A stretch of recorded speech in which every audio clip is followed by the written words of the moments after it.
Hello everyone, সবাইকে নমস্কার, আদাব। তো আমরা আজকে দেখা যাক কোথায় বের হয়েছি। তো এটা আমাদের বাড়ি থেকে খুব বেশি দূরে না, ফুলতলা বাজারে এসে পৌঁছেছি। আমরা বাড়ি থেকে একটা অটো রিজার্ভ করে এই পর্যন্ত এসে পৌঁছেছি। এখান থেকে আমরা আসলে একটা ভ্যান নিব, ভ্যান রিজার্ভ করে নিয়ে আমরা আজ চলে যাব রবীন্দ্রনাথ ঠাকুরের শ্বশুরবাড়ি। রবীন্দ্রনাথ ঠাকুর শ্বশুরবাড়ি কোথায় সবাই তো জানে। এটা হচ্ছে ফুলতলা দক্ষিণদিঘি গ্রামের মধ্যেই, দক্ষিণদিঘি গ্রামের নাম। তো আমরা রীতিমতো একটা ভ্যান রিজার্ভ করে নিয়ে চলে আসলাম রবীন্দ্রনাথ ঠাকুরের শ্বশুরবাড়ি দেখার জন্য। কিন্তু আমাদের কপালটা এতই খারাপ, অর্থাৎ আমরা এতই দুর্ভাগা, আমরা জানি না যে আসলে এটা বন্ধ থাকে রবিবার। তো আমরা জানতাম না, সেই হিসেবে পৌঁছে গেলাম। তো এখানে অনেক তথ্য দেওয়া আছে। আমরা আমরা এসে এক প্রকার হতাশই হয়ে গেলাম, কারণ অনেক আশা করে আসলাম সবাই মিলে একটু ভিতরে যেয়ে দেখব যে পুরাতন বাড়িগুলো কেমন হয়। কিন্তু আসলেই কপালটা খারাপ যে ভিতরে যাওয়ার পারমিশন তো পেলামই না।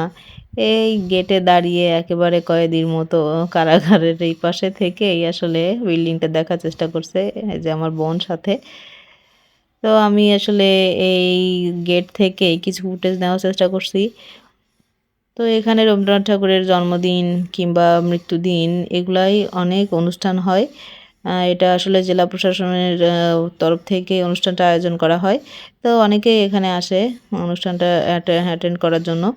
তো আসলেই কপালটা অনেক খারাপ। আমার ভীষণ খারাপ লাগতেছিল যে আমি একটু ভিতরে গিয়ে দেখতে পারবো না। অনেক কষ্টে আসলাম। এখানে অনেক তথ্য দেওয়া আছে।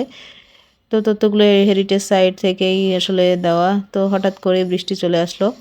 বৃষ্টি স্নাত মুহূর্ত এত এত এত মনোমুগ্ধকর হয়ে উঠছিল তখন মুহূর্তটা।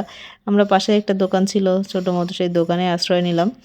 তো আমি আসলে এই বৃষ্টি স্নাত মুহূর্তগুলো ফোনে ক্যাপচার করতে একদমই ভুললাম না।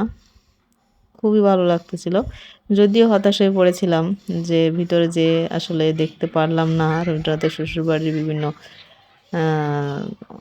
সরঞ্জামাদি। তো আপনারা যদি কেউ এখানে আসতে চান তো আসতে পারবেন, তবে রবিবার সাপ্তাহিক ছুটি থাকে। রবিবার এখানে কেউই যেতে পারে না, গেট বন্ধ থাকে। কিছু দুইটা সিকিউরিটি গার্ডও আছে। যদি এটা গ্রামের মধ্যে কোনো ধরনের অসুবিধাই হবে না আপনাদের যেতে। তবে অবশ্যই যদি যেতে চান তাহলে খুলনা থেকে বা যশোর থেকে যদি যেতে চান, যশোর থেকে নোয়াপাড়া আসতে হবে। নোয়াপাড়া থেকে ফুলতলা এসে ওখানে ভ্যান রিজার্ভ করে যে কাউকে বললেই নিয়ে যাবে যে রবীন্দ্রনাথের শ্বশুরবাড়ি। তো এখানে আমাদের মতো অনেকেই আসছিল, কিন্তু তারাও জানে না যে রবিবার এটা সাপ্তাহিক ছুটি বন্ধ থাকে। অনেকেই হতাশ হয়ে এখান থেকে ফিরে যাচ্ছে।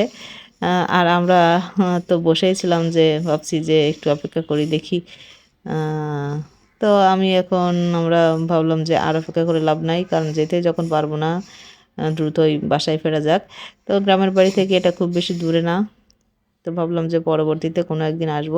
তো সেই হিসেবে আমি আসলে টাটা দিয়ে চলেই যাচ্ছি জায়গা থেকে। তো আমি রাস্তার কিছু ভিউজ নেওয়ার চেষ্টা করছি, কারণ বৃষ্টি স্নাত রাস্তার দুপাশের যে প্রকৃতি, এরকম অনেক প্লাকার্ড দেওয়া আছে, অর্থাৎ আপনাকে রীতিমতো সঠিক জায়গায় পৌঁছানোর জন্য এইভাবে প্লাকার্ড করা আছে রোডের সাইডেই। তো আপনারা যদি কেউ যেতে চান তো কোনো অসুবিধাই হবে না, অনায়াসে খুব সহজভাবেই যে পৌঁছাতে পারবেন। তো এখান থেকেই আসলে গ্রামের মধ্যে চলে যেতে হয়। এখন এখান থেকে আমরা মেন রোডে উঠলাম। তো মেন রোডেও এখানে একটা প্লাকার্ড দেওয়া আছে, রবীন্দ্রনাথ ঠাকুরের শ্বশুরবাড়ি দক্ষিণদিঘি। তো আমি সেই হিসেবে এখানে আসলাম। আসার পর আমরা আসলে আবার ভ্যানে উঠে দুই সাইডের সৌন্দর্য উপভোগ করতে করতে বাসায় ফেরার জন্য রওনা দিয়েছি। তো আপনারা যদি কেউ যেতে চান অবশ্যই নক করবেন। যদি